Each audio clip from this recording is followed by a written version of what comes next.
Buenas noches, estimados maestrantes. En segundos más vamos a dar inicio.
Bueno, mientras ultimamos algunos detalles, algunos inconvenientes técnicos que estamos teniendo, quiero preguntarles si es que han logrado material, así como también una pequeña tarea para que puedan realizarla. No sé si pueden, algunos de los participantes han logrado hacerla, incluirla, o no han logrado visualizarla.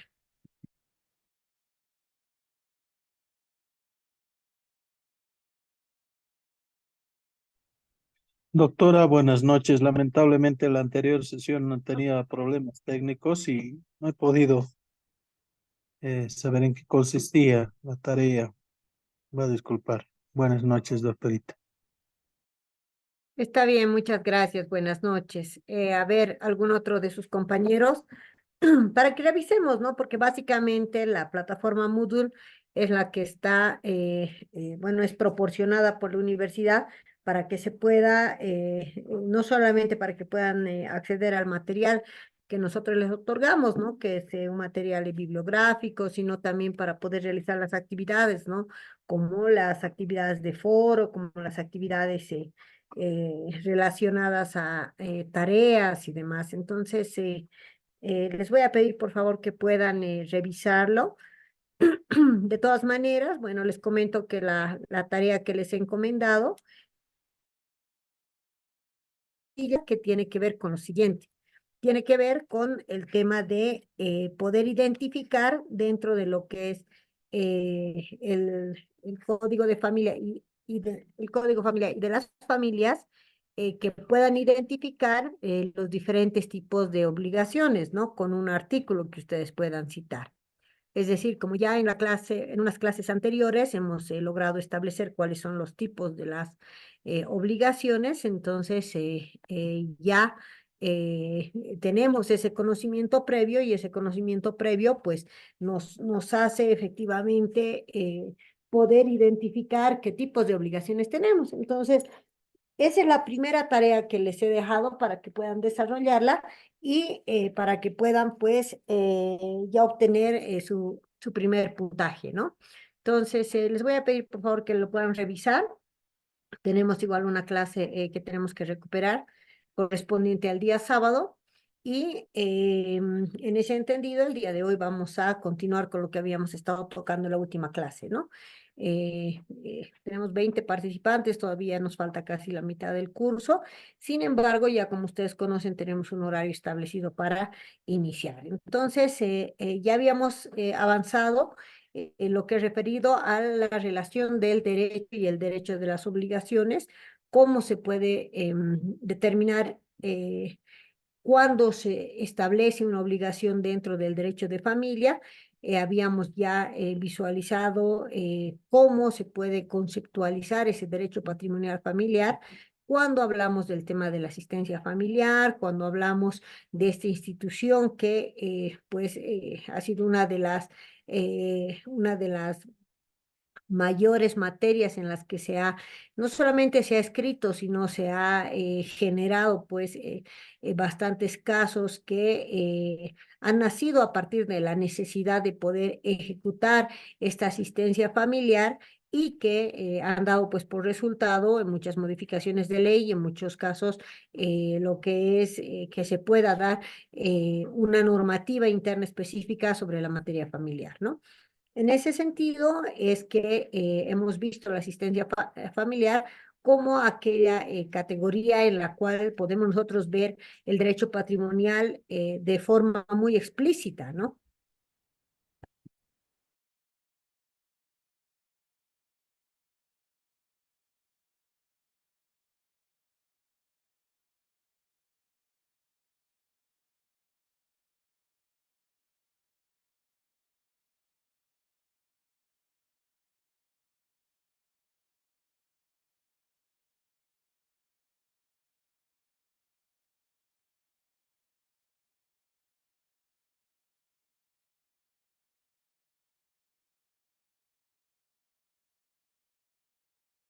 Ahora, si teníamos algún inconveniente, Jesús Ali creo que quería decirnos algo.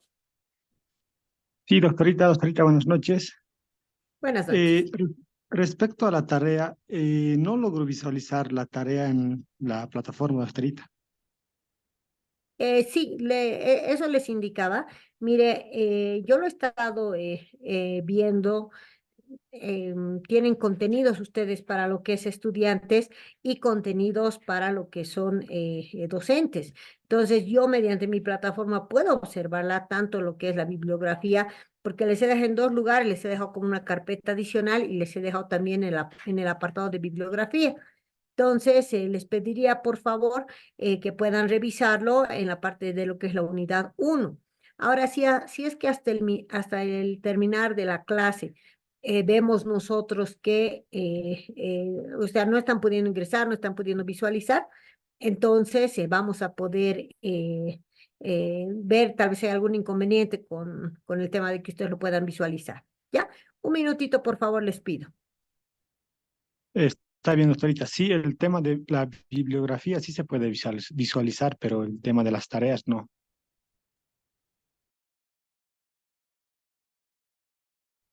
Mil disculpas, ahora sí ya lo escucho, dígame. Sí, doctorita, le indicaba que la bibliografía sí se puede visualizar y Ah, no ya. así las tareas. Una consulta, ¿desde una carpeta adicional o desde la misma parte de contenidos? No sé si ha podido verlo En la, eso. en la misma parte de contenidos hay una, Ya, indica plan de perfecto. trabajo y Ajá. bibliografía, después material de estudio, bibliografía 2. Ya, perfecto. Entonces se puede ser que ha habido algún inconveniente, pero lo voy a revisar. Muchísimas gracias. Informarles también que les he subido bibliografía de dos tipos. En la primera unidad, como habíamos llevado el tema más que todo referido a lo que es el área civil, entonces les he subido libros bastante importantes exclusivamente sobre el tema de obligaciones, ¿no? Y también algunos fallos constitucionales para que ustedes puedan tal vez utilizarlos en su momento o puedan invocarlos, ¿no? También les he subido dentro de lo que es el material un compendio de jurisprudencia del año 2012-2013 para que también ustedes puedan tener acceso. Y bueno, bastante material, más que todo libros extranjeros y un par, si no me equivoco, de autores nacionales que hablan bastante sobre lo que es la temática de las obligaciones en el derecho civil, ¿no? Y en la segunda parte del segundo contenido, ya todo lo que se refiere a lo que es el derecho patrimonial familiar, ¿no? Entonces pueden irlo revisando y ya el día de hoy vamos a hacer una actividad por salas de Zoom.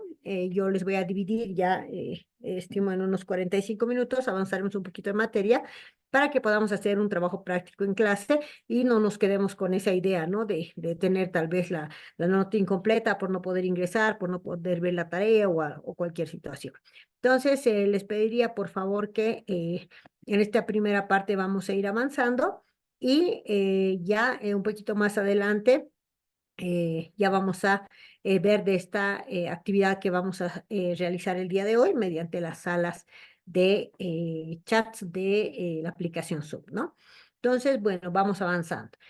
Habíamos indicado que la asistencia familiar, la institución en realidad, pues era una que tenía más influencia del derecho de obligaciones.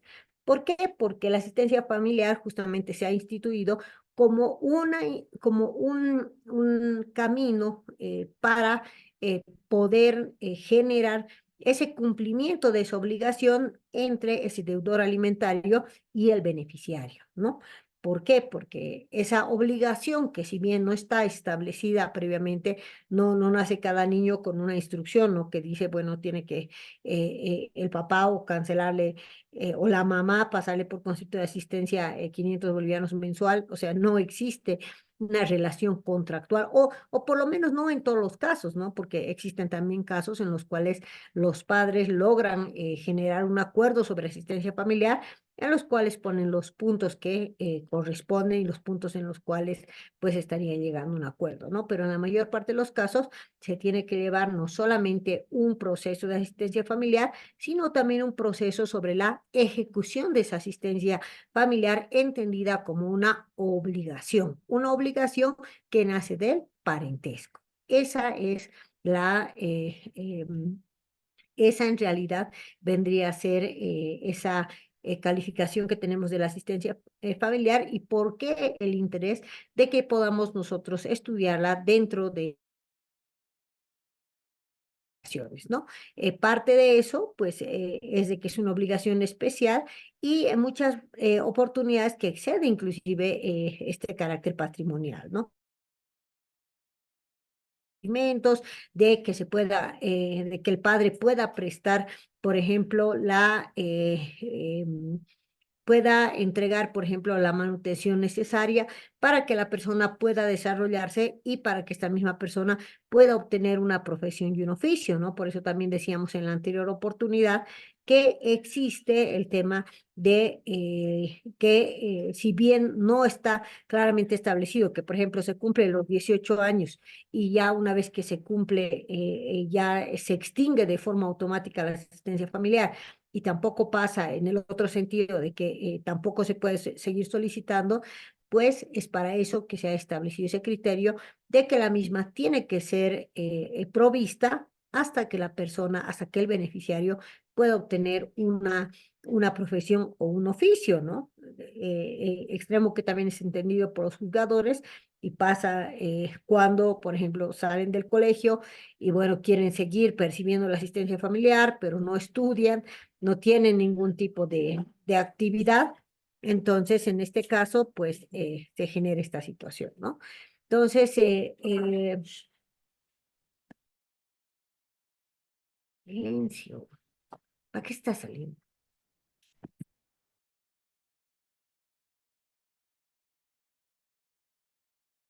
Habíamos indicado que es un régimen jurídico bastante peculiar que la distingue de las diferentes obligaciones por lo que se rigen normas especiales, ¿no? Entonces, el régimen jurídico referido a lo que es la asistencia familiar se caracteriza por su alto grado de especificidad. ¿A qué se refiere esto? A que cuando se señala, por ejemplo, dentro de la resolución de asistencia familiar, después de la audiencia de esta aplicación de estas medidas, pues se establece un monto o muchas veces inclusive se establece aumentando algunas cosas en particular, ¿no? Como por ejemplo la provisión de pañales o la provisión de leche o la provisión que se daba cada 3 meses, cada 4 meses y que anteriormente pues los juzgados eran los que recepcionaban. Entonces hemos visto que esos problemas que se generaban posteriormente de que las mamás no podían recoger a tiempo, muchas veces no podían hacer ese trámite, pues hacían que estos productos que eran muchas veces perecibles, pues se queden y no cumplan el objetivo esencial que tiene esta asistencia familiar, ¿no? Entonces, una vez que ya nosotros hemos establecido acerca de la asistencia familiar, que existe esta obligación que habíamos señalado que viene en relación a esa relación de parentesco que se tiene, que no solamente puede ser unidireccional, es decir, del padre al hijo, sino también puede ser hacia los ascendientes y muchas veces inclusive a los parientes, a los tíos, a los sobrinos, hasta el 4.º grado. En ese sentido, habiendo establecido claramente esta obligación dentro de la asistencia familiar, hemos ingresado ya a hablar de la institución del matrimonio. En la anterior clase, si ustedes recuerdan, haciendo una pequeña introducción, habíamos hablado de qué es el matrimonio como esa institución fundamental del derecho de familia que suponía una unión formal del hombre y de la mujer con el fin de hacer una comunidad de vida. Ese como el concepto más básico que podemos manejar, ¿no? Sin embargo, los tiempos van cambiando y también las instituciones tienen que irse adaptando hacia estos nuevos fenómenos que se presentan en la sociedad, ¿no? ¿Por qué?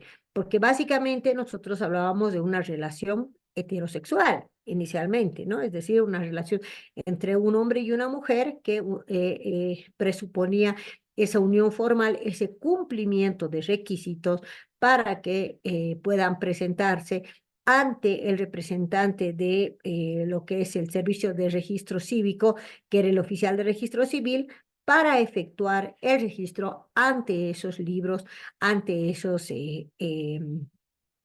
ante esas circunstancias que habían presentado ante la sociedad, ¿no? O sea, el CERESI es en realidad la institución encargada de hacer esos registros de carácter público, ¿no? Entonces pide una serie de requisitos y posteriormente a eso ya se puede hacer el registro. ¿Por qué se hace el registro y posteriormente para qué sirve?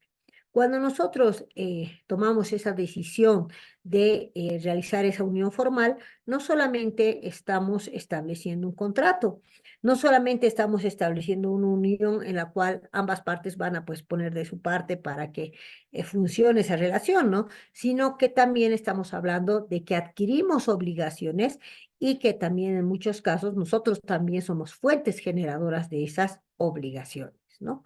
Entonces, para empezar a hablar acerca del matrimonio, pues nosotros debemos entender que esta institución está muy casada con el derecho de obligaciones porque es un contrato, ¿no? Entonces, para poder establecer que es un contrato, un negocio o un acto jurídico que hacemos nosotros de forma voluntaria, ya que para poder contraer matrimonio, ese es uno de los aspectos importantes que la realización de este acto pueda realizarse de forma voluntaria, con el consentimiento de las partes, con el asentimiento y con el conocimiento previo de todos estos aspectos que va a conllevar la celebración de esta unión formal y demos ya por hecho que ese inicio de esa adquisición de esas obligaciones, ¿no? Entonces, en ese sentido, podemos ver que en la Constitución Política del Estado, ya en su sección sexta, referida a lo que es el derecho de las familias, en el artículo 63 y 64, ya tenemos referida esta previsión tanto al matrimonio como a la unión libre o de hecho como formas de constituir la familia. ¿Y por qué se reconoce ya esta unión libre o de hecho? ¿Por qué? Porque en Bolivia ya hemos establecido que esta puede ser no solamente reconocida a nivel de derechos que genera este tipo de uniones y que en nuestro caso no se da por muchas razones, ¿no? Muchas veces no se da el tema de realizar ese rito, de cumplir esas formalidades referidas a lo que es el matrimonio por un tema económico. En muchas oportunidades también por el tema de que no existe un oficial de registro civil que sea cercano, por ejemplo, a su comunidad, ¿no? Como ustedes saben, al norte de La Paz existen, si alguno de ustedes conoce o tal vez conoce por el sector, pues existen muchas todavía pequeñas localidades, pequeñas comunidades que viven casi separadas, no solamente de todo lo que es la modernidad, sino que también de los avances que representa pues esta modernidad, ¿no? Sin ir más lejos, tal vez los que conocen por allá pueden dar fe de un lugar que se llama Santa Cruz de Bayameno, que es una localidad que está de Ixiama, si no me equivoco, a 2, 3 horas adentro, lugar donde no existe, o por lo menos hasta el año que yo he podido constituirme en ese lugar, no existían las comunicaciones telefónicas, ¿no? O sea, no existía ni siquiera una radiobase para poder comunicar. Entonces, había a lo mucho una posta donde atendía un médico que también hacía las veces de veterinario y pues que realizaba todo tipo de intervenciones, ¿no? Hacía de dentista, de médico, de partero y los casos ya mucho más delicados pues los llevaban ya a la localidad más cercana, ¿no? Entonces, imagínense, si nos encontramos en una localidad muy alejada donde no existía lo que es el acceso, por ejemplo, a la salud, mucho menos vamos a ver que exista una oficialía de registro civil, ¿no? Para eso tenían que constituirse hasta ICIAMAS o muchas veces a otra mucho más cercana. Entonces, existen diferentes motivos por los cuales no se ha efectuado ese matrimonio y que estas personas han llegado a convivir en esta unión libre o de hecho, pero que la Constitución lo establece en una primera instancia. Dice que el matrimonio entre una mujer y un hombre, ahí nos da la definición, se constituye por vínculos jurídicos, se basa en igualdad de derechos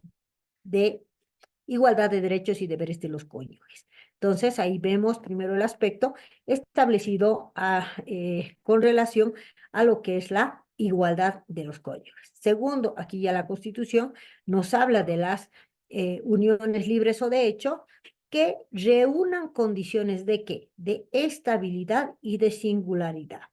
Estabilidad establecida en un término no menor a 2 años y singularidad en el sentido de que una persona, por ejemplo, que ha contraído matrimonio con otra, no puede mantener a la par una relación, un matrimonio de hecho con una segunda persona, ¿no? Tiene que ser efectivamente exclusiva esa mujer y un hombre sin impedimento legal. Es decir, aquellos que tuvieran todavía el estatus de mujer o de hombre casado que hubieran iniciado una relación esta como una unión libre de hecho, no van a poder efectuarlo ya que contamos con el impedimento legal. Y ese impedimento legal es ese. Ustedes conocerán también de que para saber los estados del registro civil, nosotros tenemos el primero que es con el que nos inscribimos, ¿no? Que es soltero. Posteriormente, si ustedes registran su carnet, viene casado. Y de ahí ya vienen ya las otras alternativas que son divorciado o viudo, ¿no? O sea, no pueden volver a ser solteros porque ya no existe, ya existe esa imposibilidad de registro, ya que se ha cambiado ese estatus de casado a una de estas dos alternativas, ¿no? Entonces, no puede existir ese impedimento legal para que exista esa unión libre de hecho. ¿Cuál puede ser otro impedimento legal? Por ejemplo, que tengan esa relación de parentesco, ¿no? Ustedes han debido escuchar muchos casos que se dan en provincias o inclusive no muy lejos, en los cuales muchos padres llega a fallecer la esposa y llegan a convivir con las hijas, llegan a procrear hijos y luego posteriormente esa unión prácticamente se toma como normal. Puede ser tomada como normal en ese momento, sin embargo, no es una unión legal, ya que existe ese impedimento legal para que puedan ellos obtener esa calidad de unión libre o de hecho y pueda ser reconocida como tal, ¿no? Entonces, dice que cuando cumplan estos requisitos van a producir los mismos efectos que el matrimonio civil, tanto en las relaciones personales y patrimoniales de los convivientes. Ahí ya tenemos el término referido a lo que son las obligaciones de los convivientes. Es decir, el hecho de que no hayan contraído matrimonio no les exime de poder cumplir con esa responsabilidad patrimonial, también en lo que respecta a los hijos o hijas adoptados o nacidos de aquellas. El artículo 64 nos habla de los deberes, ¿no? Que ya son deberes, llamémoslo, que están dentro de lo que es la moral, dentro de la lógica, como es ser el deber de atender en igualdad de condiciones y mediante el esfuerzo común, el mantenimiento y la responsabilidad del hogar, la educación y la formación integral de las hijas, hijos, mientras sean menores o tengan alguna discapacidad. Punto muy importante, porque también el hecho de que exista una persona con discapacidad o con capacidades diferentes, como nos referimos, pues también va a establecer que existe un nexo en el cual los progenitores van a tener también esa obligatoriedad, tal vez mucho más allá, inclusive de la edad en la que uno puede realizar la manutención para los hijos, y en muchos casos, cuando existen casos de personas que tienen, por ejemplo, una discapacidad que pueda afectar un porcentaje importante, porque las discapacidades pues se registran mediante porcentajes, pues en muchas oportunidades esa obligación quedará pues para el progenitor o para la progenitora, quedando el otro progenitor obligado a contribuir con la manutención y con lograr generar pues una buena calidad de vida para esos hijos que han procreado dentro del matrimonio, ¿no? Entonces, como habíamos mencionado, la Constitución, al ser la Carta Magna, al ser el más alto bastión a nivel de normativa que tenemos, pues ya establece dentro de la misma, dentro de este catálogo de derechos, catálogo de garantías, este reconocimiento libre de la Constitución dentro de este acápite denominado derechos de las familias, ¿no? En el inciso B, ustedes podrán observar el artículo referido a que el Estado protegerá y asistirá a quienes sean responsables de las familias en el ejercicio de las obligaciones. Nosotros sabemos que el Estado es una persona jurídica. Yo no les puedo presentar al Estado, no puede ser un compañero de curso, no puede ser el presidente, no puede ser el rey, ¿no? Hemos visto que dentro de la historia del constitucionalismo ha habido muchos soberanos que inclusive han considerado que estaban encima de la ley. Y es en ese momento cuando se tiene que hacer esa diferenciación de el Estado como un ente jurídico, pero con capacidad de asumir obligaciones en favor de sus estantes y habitantes, y en ese sentido el Estado se arroga esa posibilidad de asistir y proteger a quienes sean responsables de las familias en el ejercicio de las obligaciones, ¿no? ¿A qué se refiere esta protección?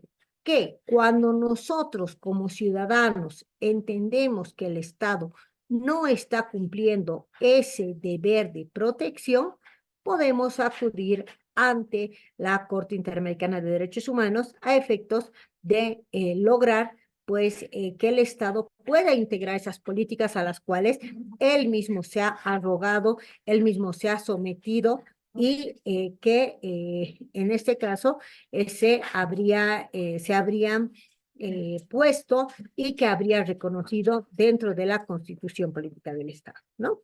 Entonces, podemos ver que también dentro de la Constitución Política del Estado, pues el Estado reconoce y protege a las familias como el núcleo fundamental de la sociedad y garantiza las condiciones sociales y económicas necesarias para su desarrollo integral.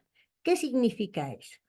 El Estado, al decir yo tengo la capacidad de poder no solamente garantizar estas condiciones sociales, pues se está tomando esta obligación y establece claramente que el matrimonio es entre un hombre y una mujer. Ahí ya vemos una acepción, una excepción, llamémoslo así, referida a lo que es cómo se conceptúa el matrimonio y cómo es ese reconocimiento de esas uniones libres o de hecho, ¿no?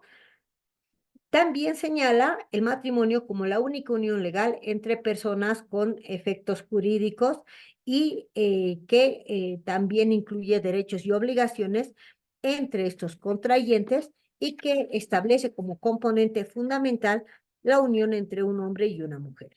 Y estas uniones libres o de hecho van a producir estos mismos efectos del matrimonio si reúnen los requisitos de estabilidad, singularidad entre un hombre y una mujer, ¿no? Esta disposición constitucional también ha sido reafirmada en el Código de Familias y se encuentra vigente cuando hablamos de uniones conyugales libres, de los requisitos que deben tener, de los bienes y de los deberes y fines de la unión conyugal. Es así que en el Código de Familia podemos ver qué entendemos nosotros por unión conyugal libre, que es cuando el varón y la mujer voluntariamente constituyen el hogar y hacen vida en común de forma estable y obviamente con la concurrencia de aquellos requisitos establecidos y que tienen que estar sometidos bajo estas reglas, ¿no? Entonces ya habíamos hablado de que la regla general para poder establecer la unión libre es que esta debe ser de carácter singular y que puede producir esos efectos similares al matrimonio, tanto en las relaciones personales como patrimoniales de los convivientes. En ese sentido, también refiere que pueden aplicarse a dichas uniones las normas que regulan los efectos del matrimonio en la medida compatible con su naturaleza, sin perjuicio de las reglas particulares que se dan a continuación, ¿no? Dice primero, uniones de hecho de los aborígenes. Ustedes conocen que Bolivia se ha constituido en un estado plurinacional porque alberga muchas naciones dentro de su espacio geográfico. Y al albergar todas esas naciones, no solamente les reconoce su existencia, sino también les reconoce sus usos y costumbres de forma soberana sin que afecte a lo que es la normativa. Es decir, por ejemplo, la justicia indígena comunitaria es una excepción que se da en muy pocos países, ¿no? Ustedes conocerán que, por ejemplo, existe la justicia indígena originaria campesina en países como por ejemplo, han intentado incorporarlo como Colombia, como Perú, como Ecuador, han intentado introducir dentro de lo que es la normativa, tratando de reconocer. Sin embargo, Bolivia es uno de los países que tiene mucho más avanzado, digamos, este concepto. No ha generado también la posibilidad de que se pueda dar, llamémoslo de forma paralela, este tipo de juzgamientos cuando los mismos se dan dentro de este tipo como y no todos los delitos, ¿no? Sino solamente una categoría de delitos. En ese sentido, vemos como reglas particulares aquellas uniones libres de hecho de los aborígenes o de otras mantenidas en los centros urbanos, industriales y rurales. ¿Por qué decimos en los centros industriales? Porque las industrias normalmente se dan en lugares bastante alejados, ¿no? Vean el sector de la minería, por ejemplo, son lugares muchas veces bastante inaccesibles, son campamentos que tienen lo mínimo, son campamentos donde se desarrollan actividades netamente mineras y que obviamente tampoco tienen la posibilidad de acceder, por ejemplo, a un registro civil, ¿no? Y lo mismo pasa en localidades bastante alejadas, ¿no? Entonces, en ese sentido, pues se ven esas reglas particulares y se van a eximir del cumplimiento de algunos formalismos, de algunos ritualismos, para que se pueda efectuar ese registro, ¿no? Por tanto, se tendrán en cuenta los usos y hábitos locales o regionales, siempre que no sean contrarios a la organización esencial de la familia establecida por el presente código o que no afecten de otra manera al orden público y a las buenas costumbres.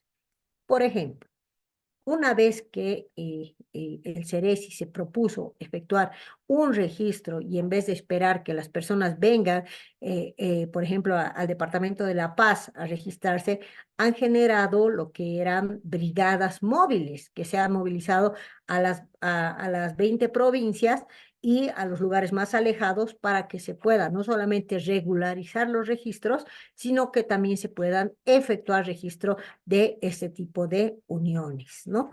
Entonces, se ha dado, en el caso precisamente de Ixiamas, se ha dado la situación de que, no sé si es alguien del sector, tal vez conoce bien esta temática, pero de que venía uno de los chimanes que venía con dos o tres de las esposas, ¿no? Que él decía y pues registraba a los hijos sí se podían efectuar un registro porque él normalmente tenía hijos con dos o con tres mujeres y tenía pues con cada una de las mujeres dos o tres niños, ¿no? Entonces, en ese momento, a fin de no afectar ese derecho a la afiliación de esos menores, se efectuaba el reconocimiento y la afiliación de sus menores para que puedan contar con una identidad que en ese momento no la tenían y que posteriormente puedan obtener la cédula de identidad y también puedan ser contabilizados para efectos de que se pueda, por ejemplo, mejorar sus situaciones de salud, de educación y mejorar su calidad de vida, ¿no? Sin embargo, se han presentado este tipo de problemas que ellos esperaban que se pueda realizar el registro. Entonces, no se puede efectuar un registro porque estaríamos hablando de una configuración diferente, ¿no? No sería un matrimonio entre un hombre y una mujer, sino sería un hombre y tres mujeres, o sea, situaciones que en la realidad de Bolivia no se dan. Como ustedes conocen, por ejemplo, en otros países del Medio Oriente, sí, esta situación es muy clara, no tienen ningún problema, tienen una, dos, tres esposas, porque es la configuración de ese país y mediante esa configuración de ese país, pues es que se estaría, digamos, empezando a, a aceptar y a incluir dentro de la normativa interna esa posibilidad, ¿no? En nuestro caso no es posible, en nuestro caso no está habilitado, en nuestro caso tienen que ser exclusivamente dos personas. Y es por eso que para la regla general y para estas, llamémoslo, excepciones, pues establece que no pueden afectar el orden público y las buenas costumbres, ¿no? Eso como regla general. El artículo 160 ya nos habla de esas formas prematrimoniales indígenas o de otras uniones de hecho, ¿no? Que son aquellas comprendidas en anteriores determinaciones de las formas prematrimoniales, como lo que habíamos mencionado anteriormente, que es el Tantanaku o Sirvinaku, dice aquí. Exactamente el nombre, nosotros decimos Sirviñaku o Sirviñaco, eso ya, bueno, pues estará sometido a un especialista de cómo se escribe y exactamente, pero el código lo establece así, ¿no? Como el Tantanaku o el Sirvinaku, que vienen a ser aquellas dos formas prematrimoniales que se presentan, ¿no? Entonces, ya habiendo hecho, digamos, esa breve introducción para poder llegar a establecer que cuando hablamos de matrimonio, también tenemos que hablar de uniones libres de hecho. Hay dos puntos que saltan acá a la vista y que van a ser base del trabajo que ustedes van a efectuar.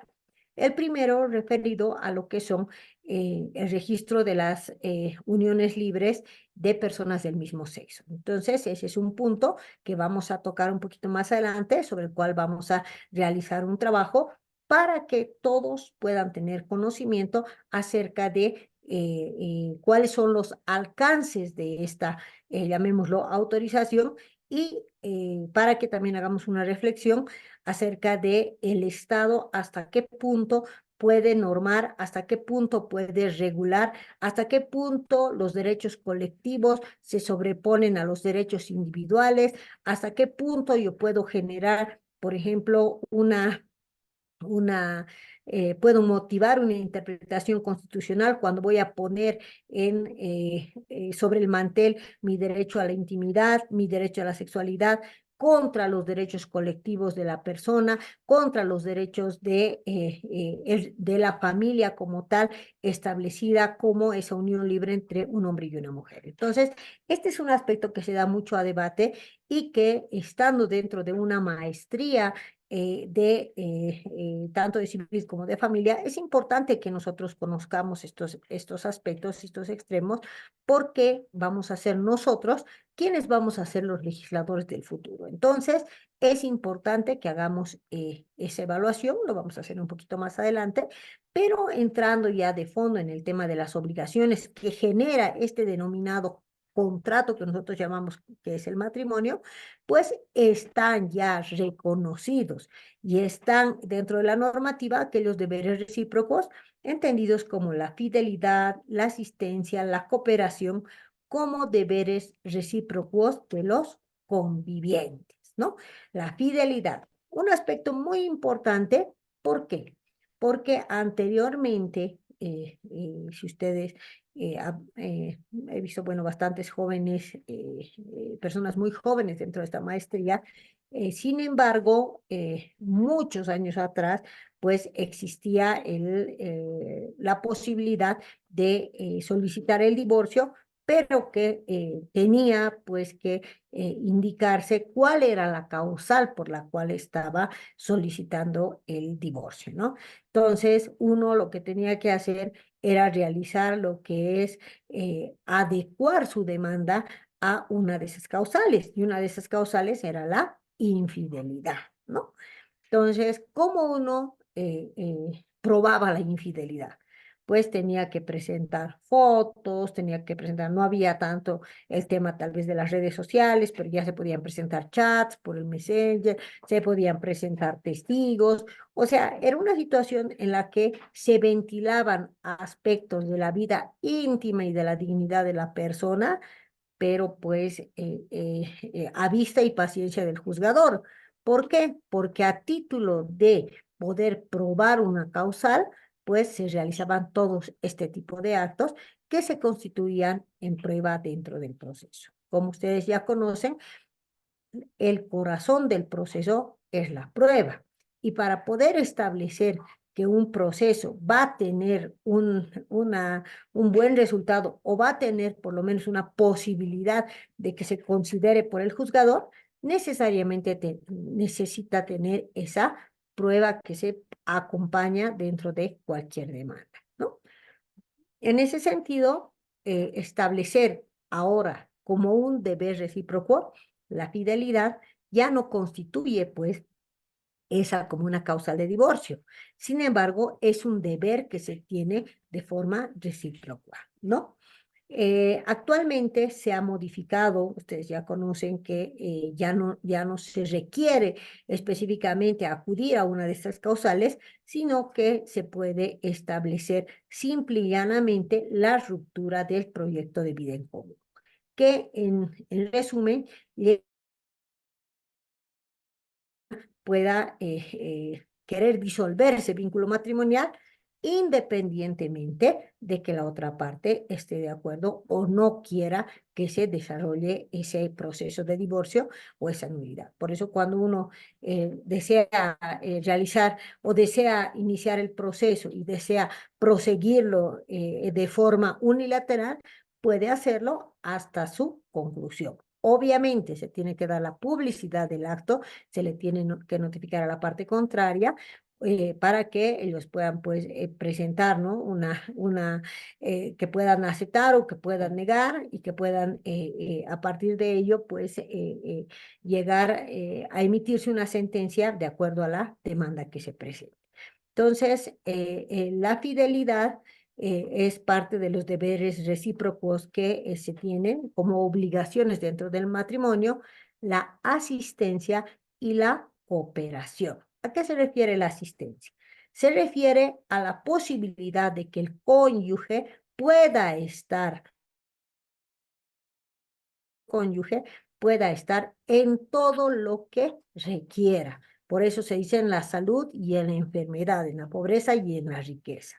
Y la cooperación como deberes recíprocos de los convivientes.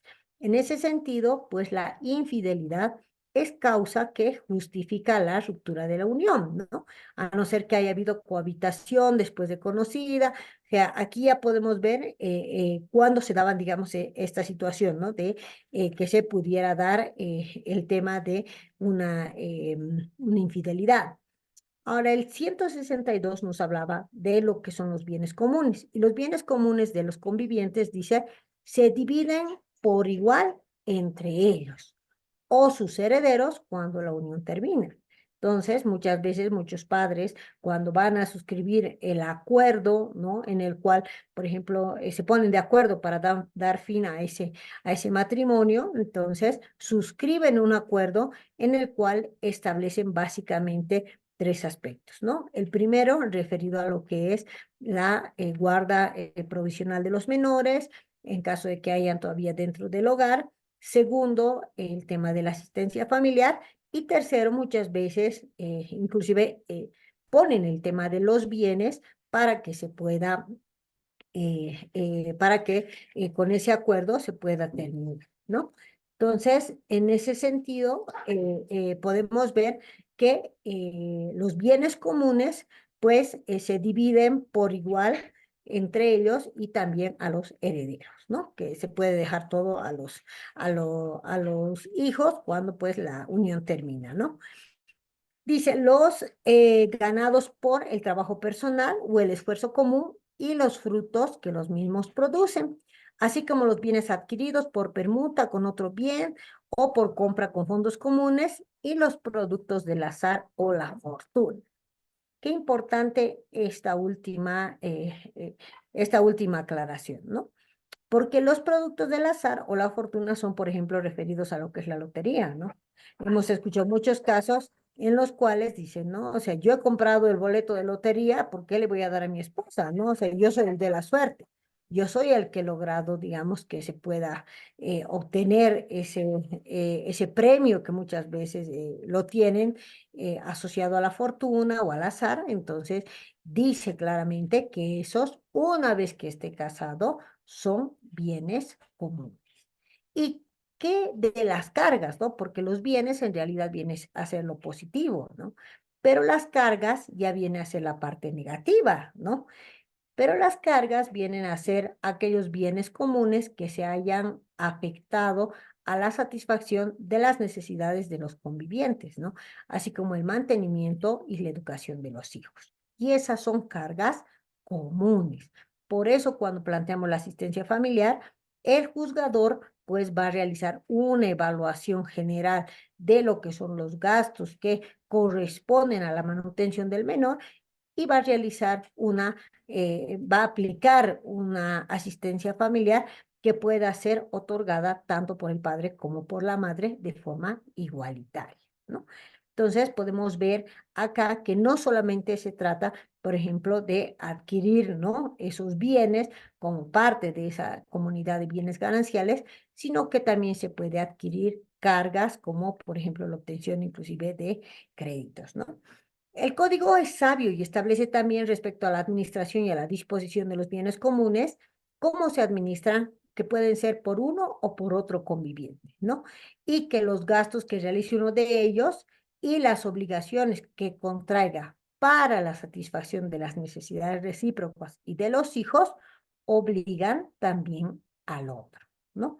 Cuando hablamos de créditos, por eso decíamos en la anterior clase, que muchas veces no solamente se cita, digamos, a la parte, digamos, a la persona que está solicitando el crédito, sino también a su cónyuge, porque el cónyuge es quien tiene que prestar también su anuencia para la obtención de ese crédito, ya que en caso de que incumpla el esposo o la esposa, pues le va a quedar a él como esa obligación para poder cumplir y para poder salir a cancelar, ¿no? Esa obligación que hubiera adquirido, ¿no? ¿Qué más está dentro de la administración y la disposición de bienes? Los actos de disposición de los bienes comunes, así como los contratos de préstamo y otros que conceden el uso o goce de las cosas, requieren el consentimiento de ambos convivientes. Claramente lo establece. Pueden aplicarse también a este respecto la disposición sobre la comunidad de bienes gananciales, ¿no? A esto nosotros llamamos a ese conjunto de bienes que hubieran obtenido dentro de lo que es ese matrimonio, ¿no?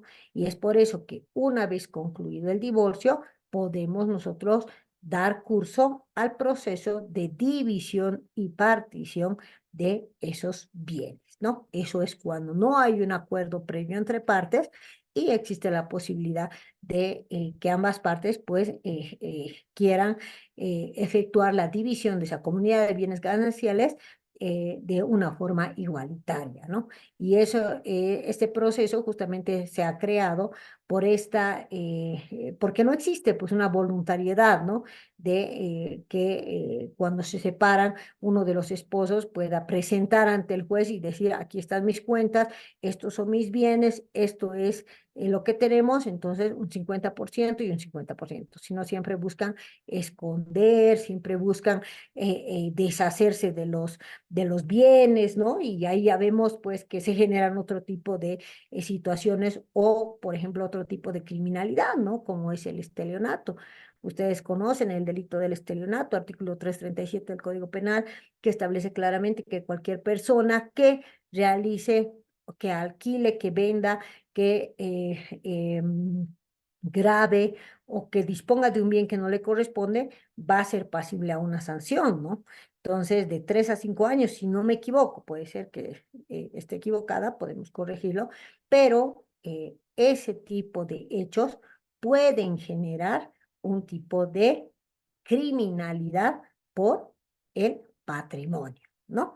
Entonces, cuando nosotros demos un asesoramiento acerca de cómo debe uno de los o una de las partes que se está divorciando nos solicita a nosotros que llevemos el proceso de divorcio, lo primero que tenemos que hacer es entender de que estos actos, por ejemplo, de esconder los bienes, de disponerlos, de transferirlos, de retirar el dinero de las cuentas o realizar cualquier tipo de actos, no va en desmedro del otro cónyuge, sino muchas veces va en desmedro de los verdaderos afectados que llegan a ser los menores, que llegan a ser los hijos, que quedan pues en medio de ese divorcio, que muchas veces ustedes han debido observar divorcios bastante peleados por el tema de los bienes, pero el tema de los hijos no se los pelean, ¿no? Es una cosa que uno pensaría, pues estamos mal porque se hace un proceso, pero muchas veces el tema de la guarda ya se da por sentado que se va a quedar con la madre y todo lo demás ya pues ingresa en este tema, en este tipo de procesos. Entonces, es importante que nosotros seamos responsables al momento de dar ese asesoramiento. ¿Por qué? Porque la ley establece que los actos de disposición de los bienes comunes, así como los contratos de préstamo y otros, pues requieren el consentimiento de ambos convivientes. Y en caso de que mi esposo, de forma unilateral, haya efectuado, por ejemplo, eh, eh, eh, o haya realizado una disposición y posteriormente iniciamos el tema del divorcio y yo puedo probar de que él, aprovechando la confianza o ha realizado, por ejemplo, actos, o sea, válido, ha tenido frutos civiles sobre un cierto bien sin que mi persona hubiera tenido participación, entonces se puede aplicar ese tipo de sanciones ya de carácter penal porque estaríamos entrando dentro de una conducta delictiva. Y este señor puede decir, yo no sabía que esto era delito. El conocimiento de la ley, pues, no exime de su cumplimiento, ¿no? O sea, al final de cuentas, todos los estantes y habitantes tenemos que tener la obligatoriedad de conocer lo que podemos y lo que no podemos hacer, ¿no? Entonces, uno no puede decir, bueno, yo soy ignorante, no conocía cómo era esta norma y es por eso que he realizado de esta manera, ya que a momento que ha contraído el matrimonio, pues se le explica, ¿no? Que va a ingresar dentro de esa comunidad de bienes gananciales, ¿no? Entonces, en este sentido, pues tenemos que tener bastante cuidado cuando nosotros efectuemos ese asesoramiento. El artículo 165 nos habla de productos del trabajo, ¿no? Y de cada uno se administran y se invierten libremente, pero si cualquiera de los convivientes deja hacer su contribución y educación, el otro puede pedir el embargo y la entrega directa de la porción que le corresponde, ¿no? Y también tenemos en el artículo 166 lo referido a lo que son los bienes propios, ¿no? ¿Qué dice de los bienes propios? Se administran y disponen libremente por el conviviente a quien pertenece. ¿Qué significa? Que cuando nosotros antes del matrimonio hemos obtenido pues esos bienes denominados propios, pues podemos administrarlos y disponerlos libremente, ¿no? ¿Cuándo se puede dar fin a la unión, ¿no? La unión conyugal libre termina por la muerte o por la voluntad de uno de los convivientes, salvo en este último caso la responsabilidad que pudiera sobrevenirle, ¿no? Es decir, se puede dar, por ejemplo, cuando se da la muerte real y también la muerte presunta, que son aspectos del Código Civil, ¿no? Que ya ustedes conocen, que existe tiene que haber una declaración previa, tiene que pasar un tiempo, tienen que cumplirse ciertos requisitos para que se pueda dar esa libertad en el estado civil para que una persona pueda volver a contraer matrimonio o pueda disponer de los bienes en los casos de que exista una muerte presunta, ¿no? Entonces, en este caso también vemos la voluntad de los convivientes y en este caso la responsabilidad del que pudiera sobrevenir. ¿Ok? Eh, Al hablar de no solamente estas obligaciones, al hablar de estas cargas que hemos visto que se generan a través a través de este nexo que es el matrimonio, pues hemos visto que hemos entrado de manera total en lo que es el tema de las obligaciones en el tema del matrimonio. Vamos a darnos una pausita de 5 minutos para que se me despierten, para que no sea muy pesado, y en 5 minutos entramos ya a hablar acerca de la tarea que tenemos pendiente y vamos a analizar 2 artículos que he separado para ustedes para que puedan ya obtener la nota y vayamos acumulando antes de que termine el curso acerca de todo lo que hemos hablado en este momento, hasta este momento referido a lo que son las obligaciones en materia familiar. Entonces, 5 minutitos, estamos en este momento a las 20:34, 20:40, nos volvemos a conectar para ya poderles poner en conocimiento y ustedes puedan participar y ya tengamos la tarea asignada. ¿Ok? Entonces, muchachos, en 5 minutitos nos estamos conectando. Bueno. No le digo, esta docente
Bueno, vamos a continuar con lo que estábamos hablando.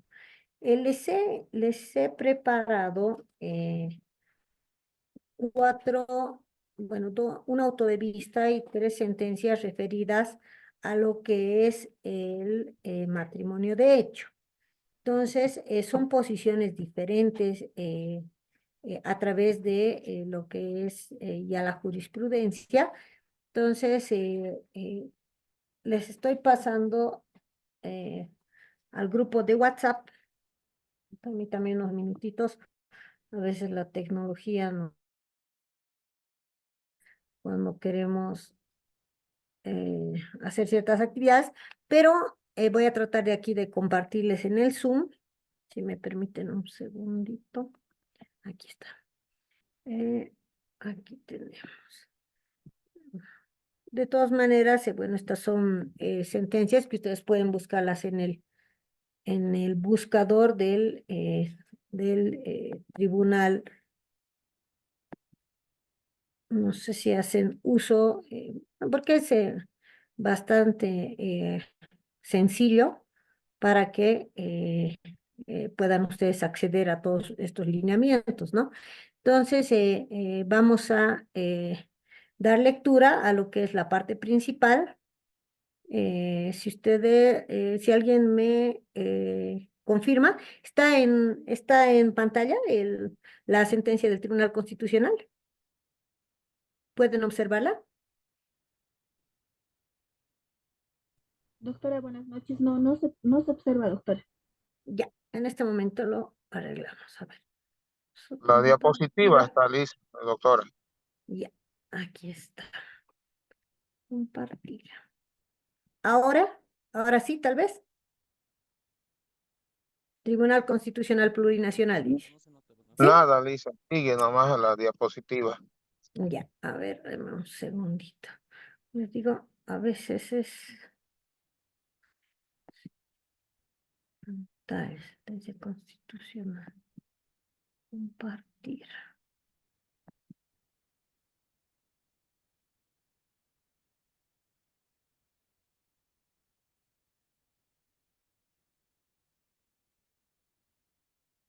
Creo que no estamos... No, nada, ¿no? Bueno, les voy Nada, a... Lisa.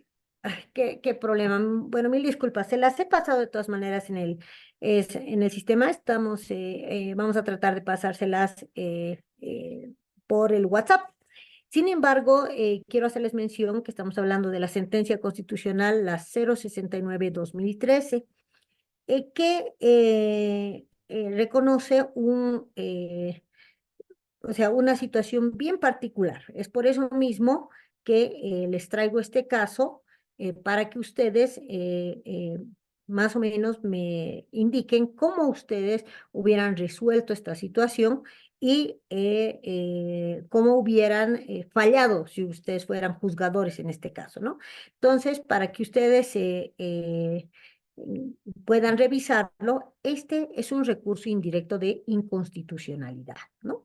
Entonces, es un recurso que se ha presentado bajo los siguientes aspectos. Estos son los hechos que han generado que se motive esta acción, ¿no? Dice, dentro del proceso sumario de reconocimiento de unión irregular, ruptura unilateral y ganancialidad de bienes instaurado por Ana Cristina contra su persona, solicita se promueva el recurso indirecto o incidental de inconstitucionalidad contra el párrafo segundo del artículo 172 del Código de Familia, sosteniendo que en virtud de dicha norma pueden invocarse los efectos del matrimonio en uniones estables y plurales, cuando ambos cónyuges o solo uno de ellos estuvieran de buena fe.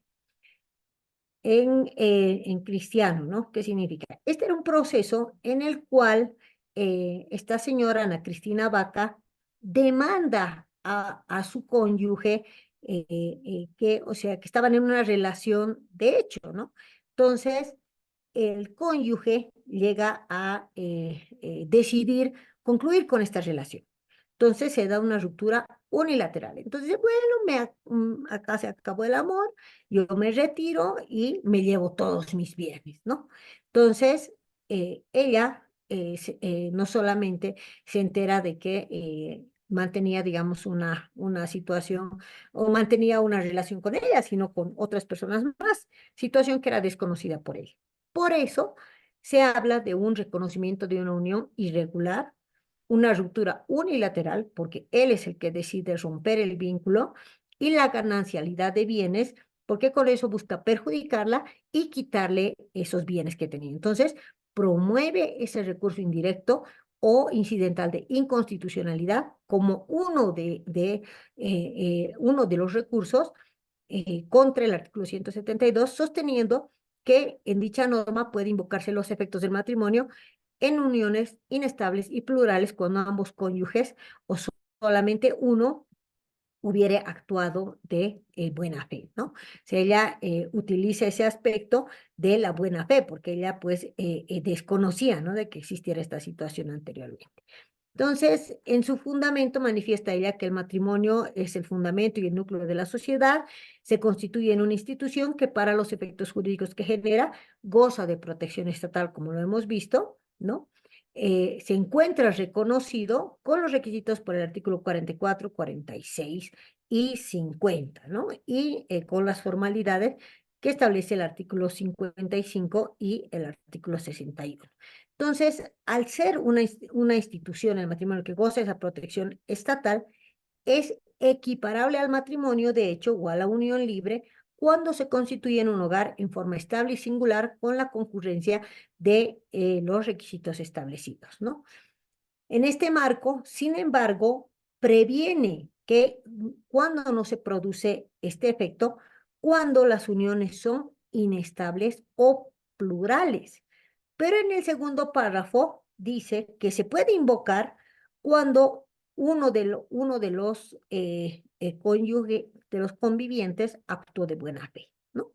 Entonces, esta estructura dice, a su entender, rompe la estructura de la institución matrimonial al reconocer este tipo de uniones con efectos similares al matrimonio, destruyendo todo el fundamento de la institución que por su propia esencia es monogámica. Entonces, dice que pretende otorgar un efecto patrimonial a una unión irregular, pero para poder darle ese efecto patrimonial, es decir, que puedan ingresar, por ejemplo, a un proceso de división y partición de bienes, cuando ha habido una unión libre o de hecho, pues debe condicionarse a que ésta cumple esos requisitos de estabilidad y que de esta manera no se puedan proteger uniones pasajeras o eventuales o transitorias, y segundo, de que existe esa libertad de Estado, ya que de lo contrario se quebrantaría el régimen jurídico del matrimonio y lo efectuaría una devaluación jurídica de estas uniones irregulares o imperfectas. Entonces, vemos que ella plantea la inconstitucionalidad porque considera que se habría dado una situación irregular a momento de reconocer esas uniones pasajeras, de reconocer esas situaciones, y les traigo a colación esta sentencia porque una de sus compañeras nos ha pedido en una anterior clase que toquemos, por ejemplo, el tema de las situaciones que se han dado en pandemia, ¿no?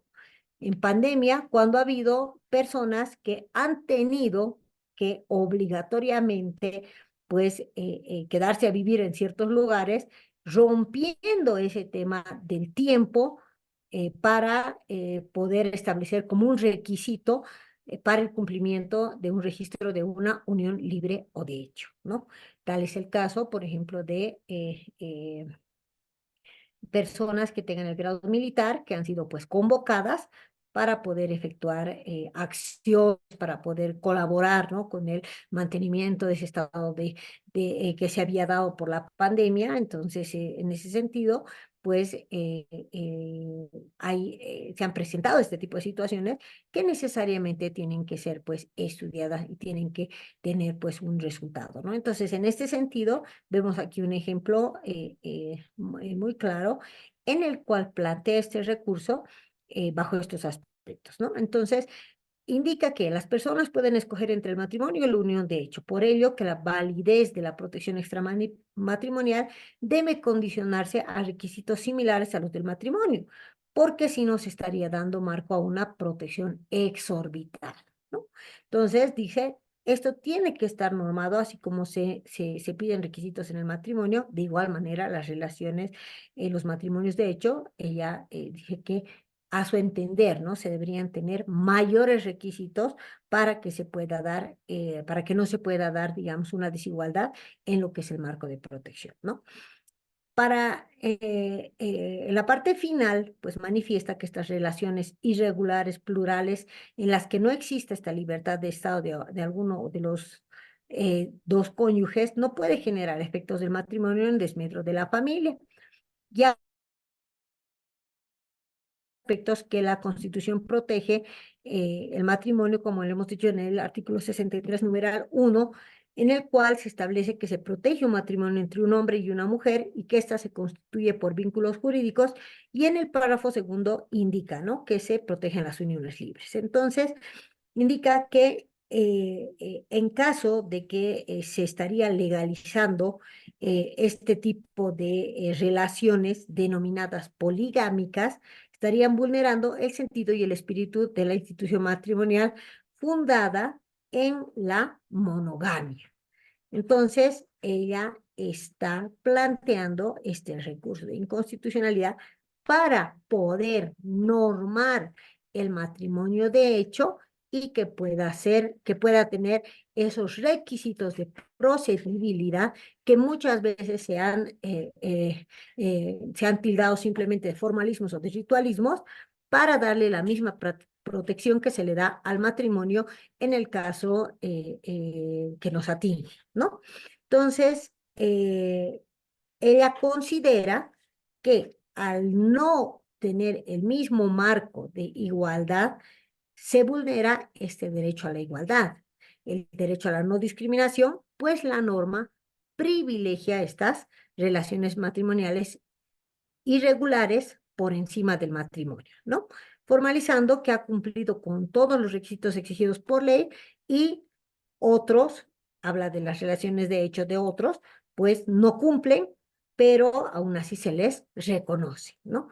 Entonces, ella considera que se estaría entrando en que ese reconocimiento pues entraría en la categoría de discriminación, ¿no?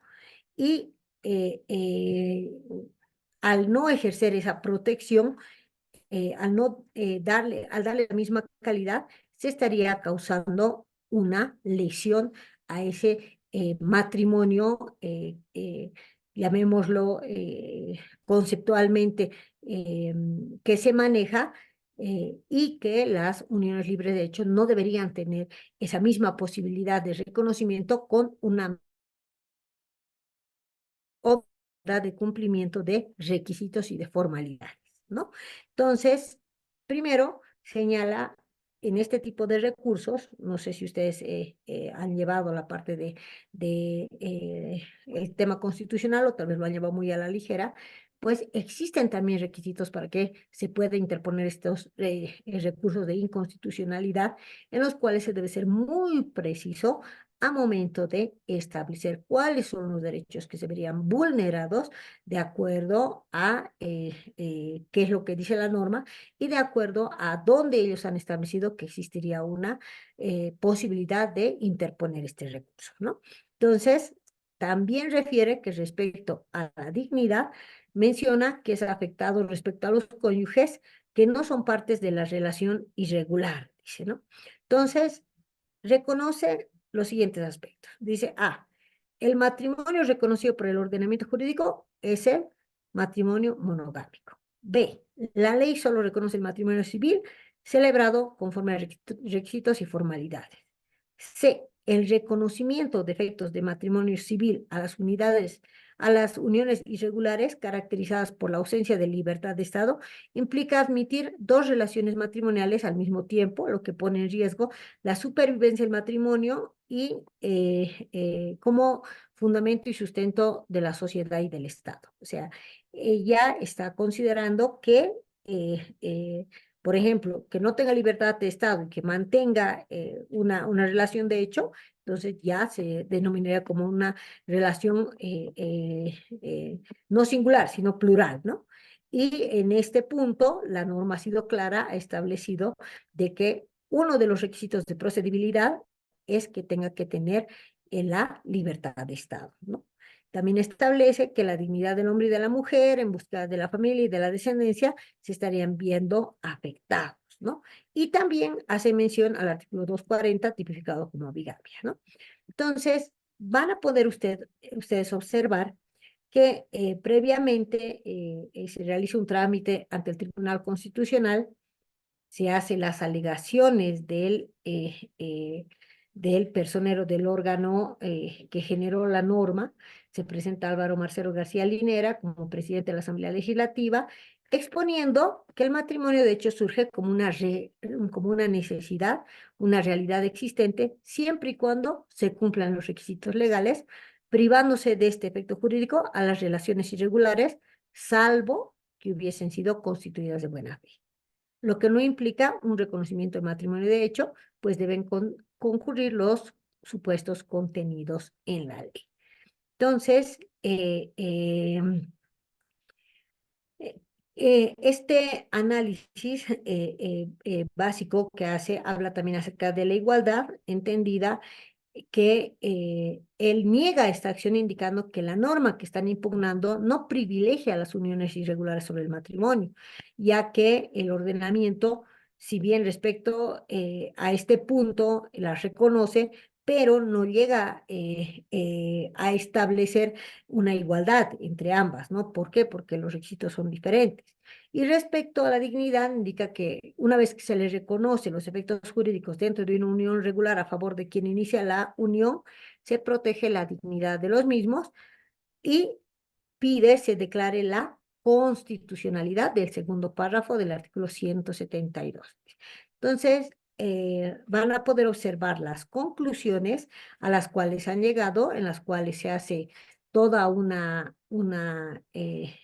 valoración integral acerca de ese momento, estamos hablando del año 2013, en el cual se ha planteado esta acción de inconstitucionalidad y van a poder tener una base acerca de inclusive cómo, o sea, cuál ha sido el espíritu de la ley, cómo el constituyente ha adoptado esa opción valorativa en relación a lo que es el matrimonio de hecho y cómo lo ha incorporado dentro de la norma, viendo cuál era el espíritu de la ley, ¿no? Entonces, ahí van a poder observar lo que es el juicio de constitucionalidad que se le efectúa a momento de poder analizar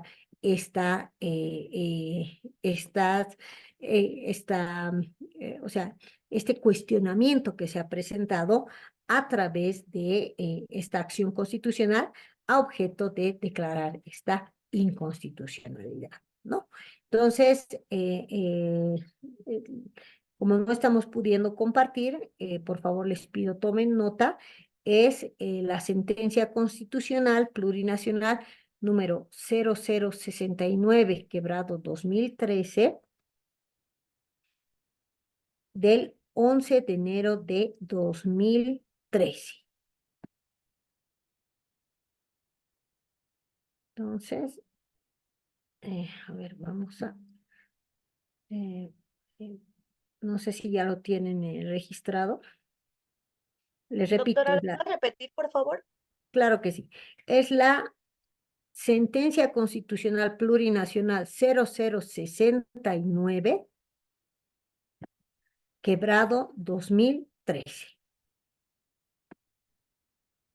0069, quebrado 2013. A ver, vamos a intentar una vez más compartir. Aquí está. A ver, de 11 de enero de 2013. No sé si ya lo tienen en pantalla. ¿No? ¿Sí? Ya salió, doctora. Y doctora, ya está.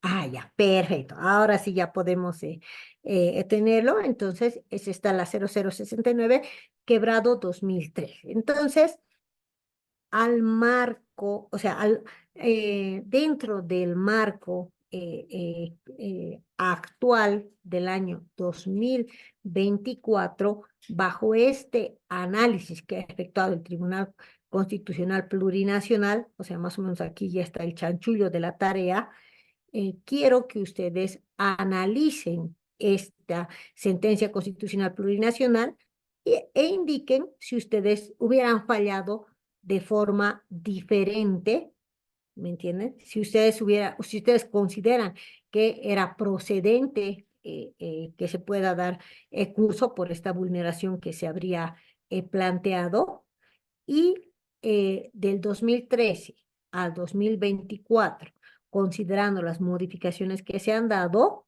¿no? ¿Cuál sería la situación? O sea, ¿cuál es la modificación que se ha dado a momento que se ha planteado esta acción de inconstitucionalidad hacia la actualidad? Entonces, se los voy a poner por escrito en este momento en el WhatsApp exactamente cuál es la tarea que tienen que hacer. Pero en general es un análisis, ¿no? Del momento a la actualidad. Y si ustedes están de acuerdo con este fallo, ¿me entienden? Obviamente justificando, ¿no? O ustedes hubieran dado curso, si ustedes hubieran sido magistrados en ese momento, si hubieran dado curso a esta acción de inconstitucionalidad concreta, ¿no? Esa es la tarea que tienen que efectuar.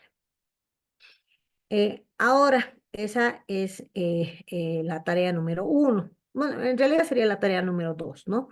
Porque la tarea número 1, igual como no se puede visualizar mediante la plataforma por algún inconveniente, también se los voy a pasar por el WhatsApp, pero les recuerdo que la tarea número 1 es simplemente que me identifiquen dentro de la materia familiar 3 obligaciones. Una de las obligaciones de dar, una obligación de hacer y una obligación de no hacer, ¿no? Por ejemplo, ustedes me digan, ¿no? El artículo tal establece la asistencia familiar, que establece que de esta manera se tiene que otorgar la asistencia, entonces es una obligación de dar, ¿verdad? Entonces, eso es lo que quiero, una obligación de dar y una obligación de hacer y una obligación de no hacer con su artículo en en el código del tema familiar específicamente. Entonces, ustedes puedan identificar cada una de las obligaciones para ver si tienen bien claro el panorama, ¿no? Y la tarea número 2, que se está referida al análisis de esta acción de inconstitucionalidad concreta que se ha presentado sobre la temática del matrimonio de hecho. Esas son las 2 tareas que tienen.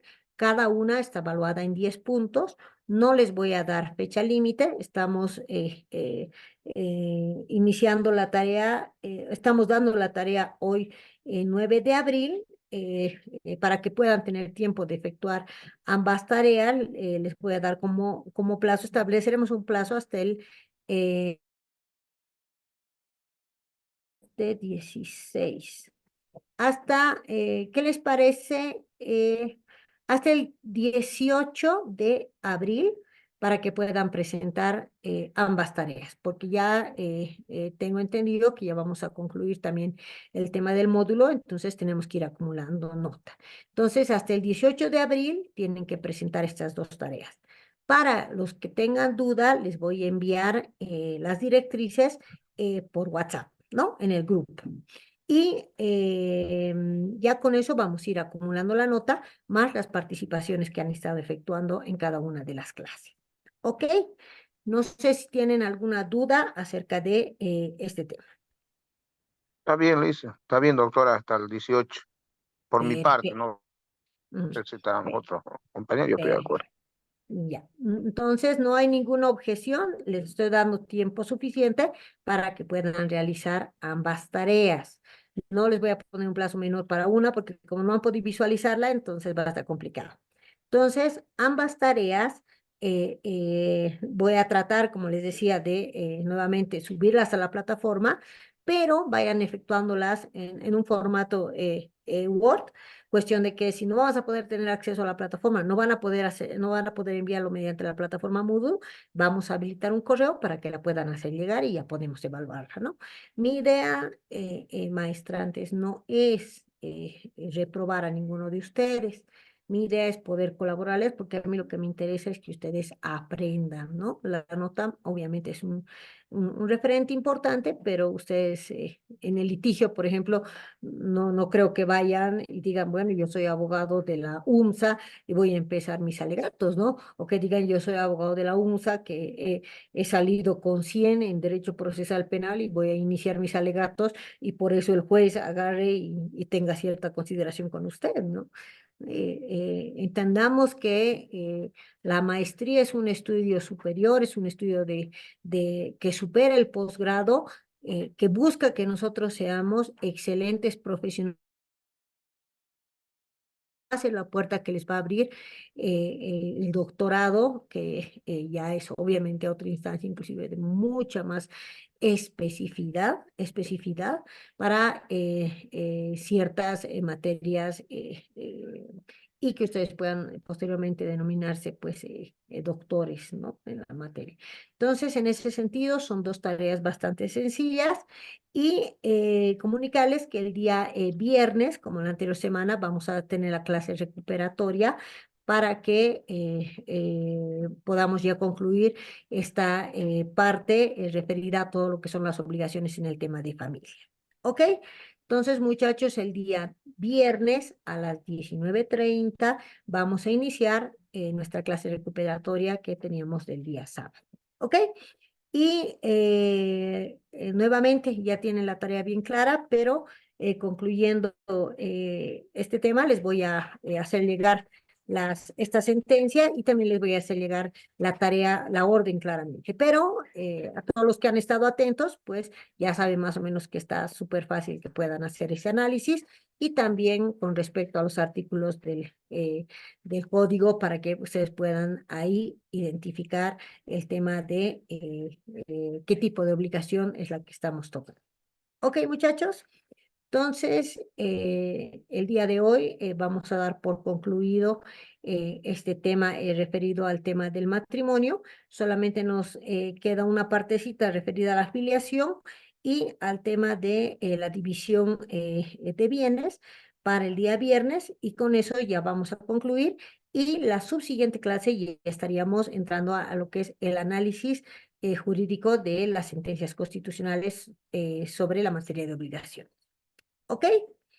No sé si hay alguna duda más.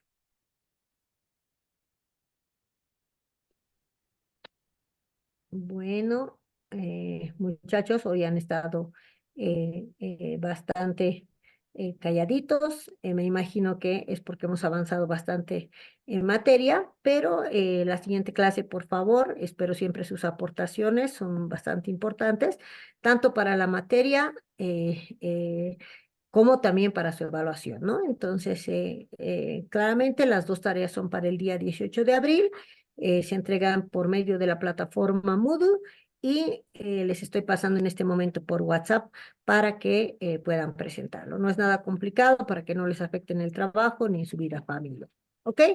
Ha sido un gran placer nuevamente encontrarme con ustedes.